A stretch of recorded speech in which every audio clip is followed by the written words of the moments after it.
Agradezco enormemente a Montserrat Arce, internacionalista por el ITAM, especialista en temas de seguridad. Nos tome la llamada. Montserrat, muy buenos días.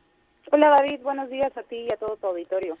Ha sido tema recurrente, Montserrat, estos días hablar de las protestas de los transportistas en Canadá. Pero ¿por qué es importante? ¿Cómo está relacionado con la pandemia? ¿Cuáles son los efectos para Canadá, para Estados Unidos y también si hay afectaciones para nosotros? Podríamos ir por el principio, Montserrat, y partiendo por algo que a lo mejor es muy básico para ti, pero para a lo mejor muchos que no somos expertos no entendemos su dimensión, y me refiero a, desde el principio sería preguntarnos por qué están protestando, por qué se han dado estas protestas que se pusieron más severas los últimos días por parte de los transportistas en Canadá. Claro que sí, David, te cuento un poquito. Lo que está pasando en Canadá fue que el gobierno de Justin Trudeau puso una serie de medidas para los transportistas que trabajan principalmente en la frontera de Canadá con Estados Unidos, requiriéndoles que estén completamente vacunados para los que tienen que regresar de Estados Unidos a Canadá, y si no están vacunados tienen que cumplir una serie de medidas como pruebas de COVID o cuarentena obligatoria. Y bueno, en respuesta a esto, los transportistas dijeron que eran medidas bastante extremas por parte del gobierno de Trudeau, dado que el 90% de los transportistas registrados en Canadá están vacunados y que cualquier otra medida era infringir o coartar la libertad de esas personas como ciudadanos.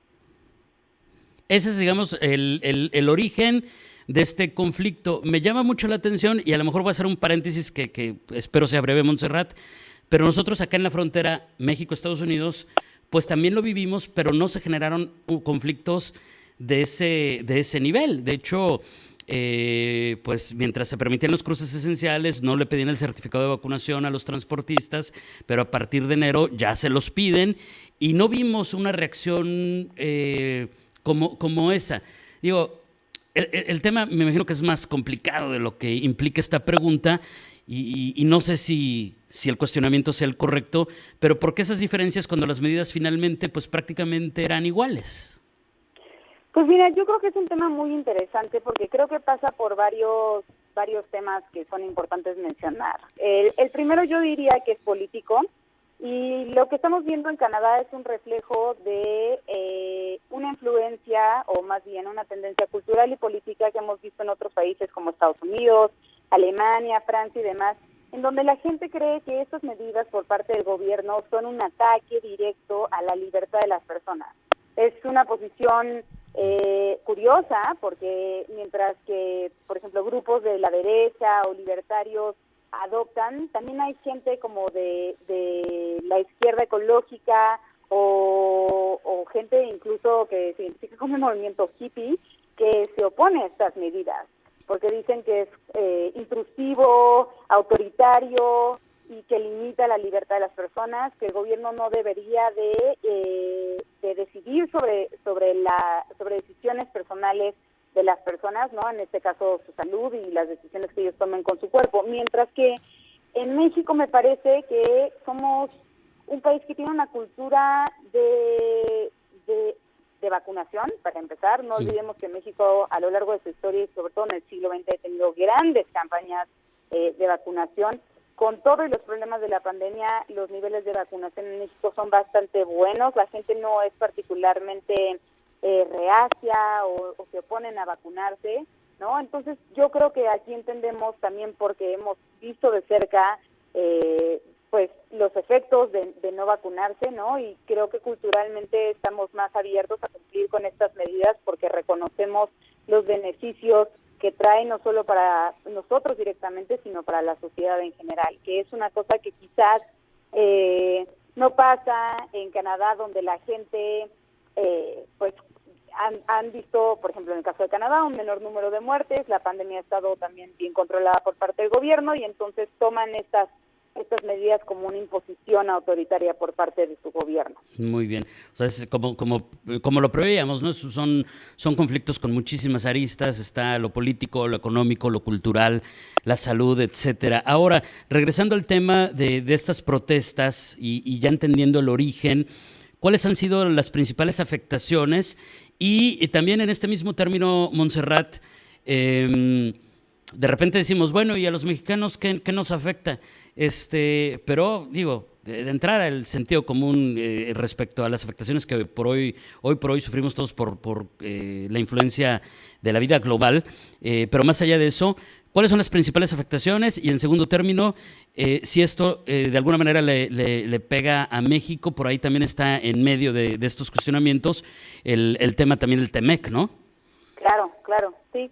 Efectivamente, como dices, no podemos olvidar que somos una economía integrada con nuestros vecinos del norte, ¿no? Con Estados Unidos y con Canadá.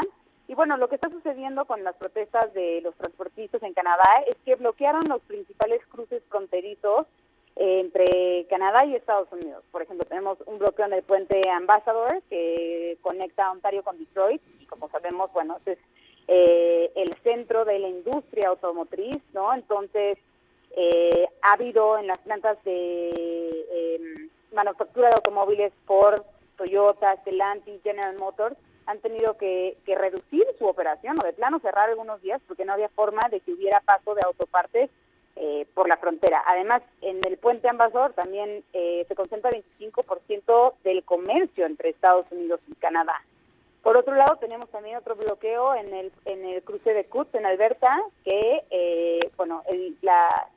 lo que exporta Alberta principalmente es ganado y otros tipos de productos de la industria agropecuaria, ¿no? Y que pues representan un ingreso considerable para Canadá. Y también tenemos en Manitoba un bloqueo en el paso fronterizo de Emerson, que es donde entran la mayoría de los, bueno, no la mayoría, pero una muy buena parte de, por ejemplo, cereales, que esos cereales sí llegan hasta México, porque no olvidemos que muchos de estos productos se transportan por tierra. Entonces, vamos a ver, obviamente, impactado el mercado de ciertos tipos de productos que se comercian desde Canadá hasta México, pues por estos bloqueos en la frontera, ¿no? O sea, es como si mañana aquí en México bloqueamos los cruces de Tijuana, Ciudad Juárez y Nuevo Laredo.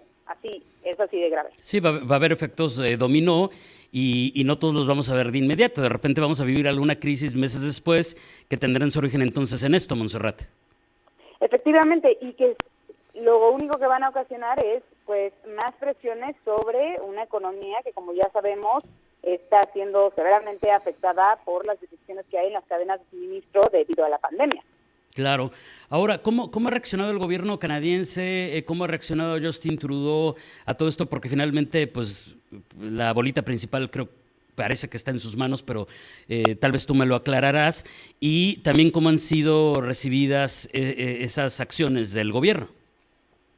Pues mira, ha sido muy interesante y esta creo que es la diferencia entre la política de Estados Unidos con respecto a la de Canadá, ¿no? Porque muchas personas dicen, pues te parece mucho a las protestas que hacen los grupos de derecha en Estados Unidos, ¿no? Pero, mira, hay una diferencia. Por ejemplo, las protestas también tuvieron lugar en Ottawa, en la capital de Canadá, y trataron de sitiar el Parlamento, pues... Como sí, que ahí hubo una declaratoria, ¿no?, de emergencia, ¿no?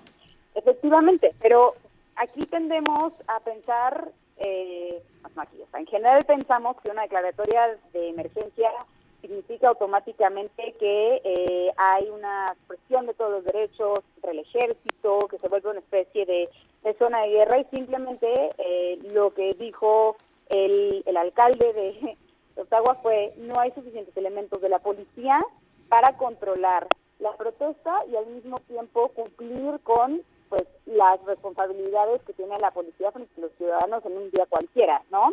Entonces, emergencia es no tenemos los suficientes recursos para atender tantas cosas al mismo tiempo. Por su parte, pues el gobierno de Canadá ha recibido presiones por parte del gobierno de Estados Unidos, pidiéndole que por favor pues se normalice el flujo comercial entre los dos países, porque obviamente esto está afectando a Estados Unidos también, ¿no? Y bueno, lo que Justin Trudeau dijo fue que él no va a enviar al ejército, ¿no? O sea, que me parece una reacción muy reveladora por parte del gobierno de Canadá, que pese a toda lo largas que han sido estas protestas, no ha habido coerción, no ha habido uso de la fuerza, no ha habido tampoco grandes disturbios, o sea, sí ha habido actos vandálicos y demás, pero han sido un poco contenidos, ¿no? Entonces la respuesta de Trudeau es: vamos a llegar a una solución por medio de la vía pacífica. Aquí no va a haber represión, no va a haber el ejército en las calles, y bueno, lo que han empezado a hacer varias de las provincias de Canadá ha sido relajar las medidas que habían impuesto para los transportistas. Aunque, perdóname. No, sí. Ciertamente, esto se ha replicado en otros países como Australia y Nueva Zelanda, que han visto que pues al final del día sí fueron un tanto efectivas estas protestas, en el sentido de que pues lograron que las provincias acuerden relajar las medidas. Entonces, como es un modelo que se está replicando en otros lugares. Sí, y sin duda muy interesante, y que a muchos pues nos hace estar como muy atentos a ver cómo se desarrolla todo eso, y si no viene otra nueva ola de contagios. En fin, es un tema sin duda complejo y apasionante al mismo tiempo. Y me imagino entonces, Montserrat, que más o menos en ese sentido irían el resto de las asignaturas pendientes en este tema que estamos tratando. Me refiero a que conciliar, mediar, pero definitivamente parecería que el camino va a ser ese, como relajar las medidas. Yo creo que sí, relajar las medidas, digo, dentro de lo que es responsable por parte del gobierno hacer, ¿no? Porque pues también es obligación del gobierno ver por sus ciudadanos, pero creo que sus medidas han sido conciliatorias. Eso quizás sea lo más importante.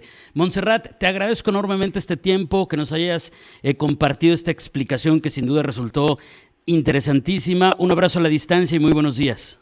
Igualmente, David, buen día a ti y a tu auditorio. Gracias, es Montserrat Arce, internacionalista por el ITAM, especialista también en otros temas como el de seguridad, platicándonos qué es lo que hay en esta situación de las protestas de transportistas en Canadá, que ya ve que hasta cerraron la frontera, una crisis, una declaratoria de emergencia, el origen, qué es lo que ha sucedido, cómo va y hacia dónde se podría encaminar. Ya son las 8 de la mañana.